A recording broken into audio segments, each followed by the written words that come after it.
29 weeks with Eden. Love it. What a week. So much going on, so much happening. We passed the monthly date of Malachi's birthday and Heaven Day. He would have been 13 months old. And it just held a lot. It felt a little strange to be 1 month away from his first birthday already. And just the sense of lightness I'm feeling in my journey of grief right now. Granted, I had a couple griefy days for sure this week as well. So, you know, it's never fully gone. Grief just evolves into new different avenues and things, right? But yeah, I feel like this week was filled with a lot of stuff. So I got my labs back for my 28-week labs. And my midwife said that I have somewhat low progesterone, which is hard for me to hear because I'm doing everything possible to make sure that my progesterone is where it should be. And I'm also taking 200 milligrams a night of progesterone. So there's not really much more I can do. I could take some more, which I'm planning on doing once I refill my prescription, but that's been difficult to navigate. I also had a bit high of a fasting glucose. In the past, like with my pregnancy with Malachi, I think I had also high fasting glucose. It wasn't like super high. It was just like 10 over basically, 10 to 15, whatever unit of measurement we use for glucose monitoring over what it should be, which is usually 90 is the highest you want for your fasting glucose while pregnant. So I had that as well with Malachi, and I already knew going into pregnancy the first time that glucose was something that was really important to monitor for me. Right before I got pregnant, I did a bunch of testing and lab work and stuff like that to see where my body was at hormonally and otherwise. And my doctor said that I was testing in the range of pre-diabetes, which was so crazy to me because I am a very healthy person, but unfortunately, we can all have glucose issues without even knowing it. And a lot of the country, side note, a lot of the country is pre-diabetic and like we don't even know it. So it was really eye-opening for me to see that I needed to have more protein in my diet and pair, you know, snacks like heavy carb snacks with protein to make sure I was balancing all my macros. I think it was a really great learning lesson, and I went into pregnancy knowing that, and I declined the glucose test, and I ended up doing about, I think, a week of monitoring my glucose levels, pricking every day, my morning fast, like fasting glucose, and then every 1 hour after every meal just to see where I was at. And then I kept a food log, and it was really helpful for me what I needed to get more protein in, and maybe certain foods that were triggering my glucose to spike and my blood sugar to spike. So I knew that I would probably walk into this pregnancy with some issues like that. I just have to be very careful about what I eat and make sure that I'm getting lots and lots of protein, which can drive me crazy. So it was definitely hard to hear that my labs were what they were. Overall, I'm very healthy. Even my A1C, which shows you kind of like where your blood sugar is at in the past couple of months, was really good.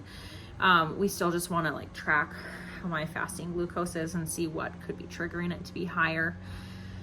And I just feel like I've extended myself in so many ways in this pregnancy, and having the threshold in which I have for, I don't know, difficulties and challenges in this pregnancy is definitely not like it was last time with Malachi, because grief just eats up most of my emotional capacity every single day, and then focusing on being pregnant and finding hope in that digs up the rest of it. And so it was kind of frustrating to hear that about my progesterone and glucose, but I cried and I kind of passed through it and just decided, like, you know what, I do what I do.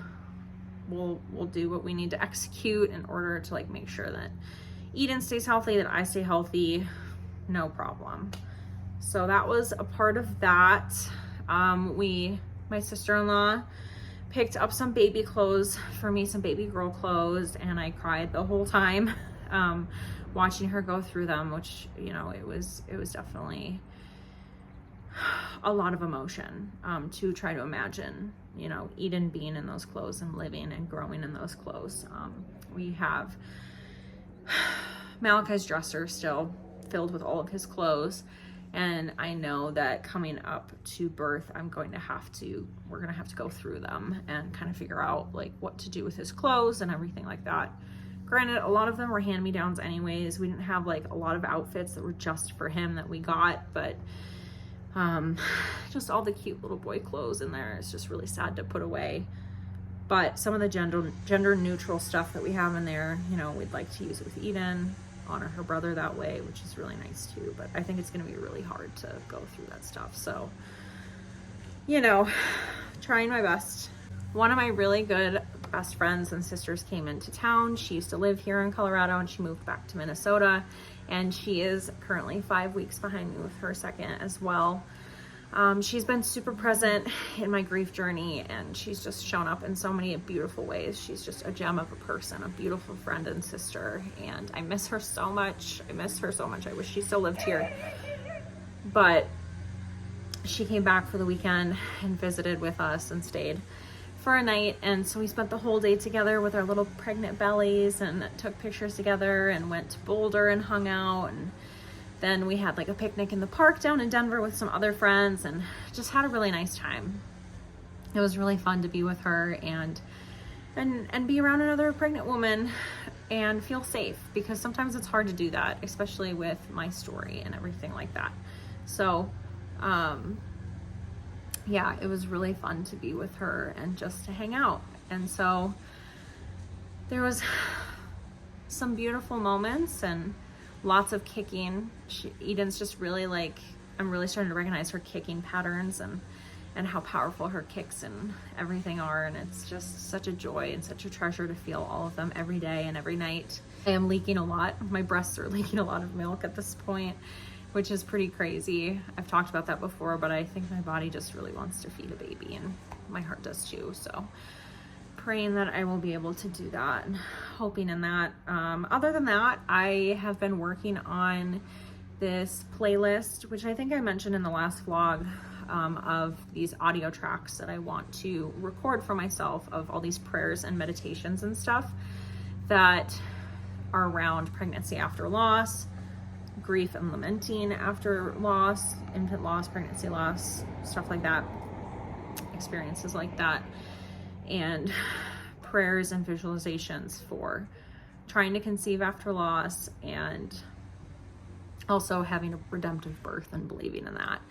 And so I've been working really hard on all those tracks. It's been really helpful for me to collect everything that I've been experiencing over the last year and 13 months basically of this journey. And I'm excited to record them and have them for myself to really start listening to as we get closer and closer to birth. So that's exciting. It's exciting for me to channel my grief and my motherhood and my love for my daughter in my womb and my love for my son in heaven into a very like material and productive thing for me. It's nice to feel excited. So yeah, 29 weeks was beautiful and precious and challenging and all the things. Hard but good, as we always say around here. So here's to 29 weeks.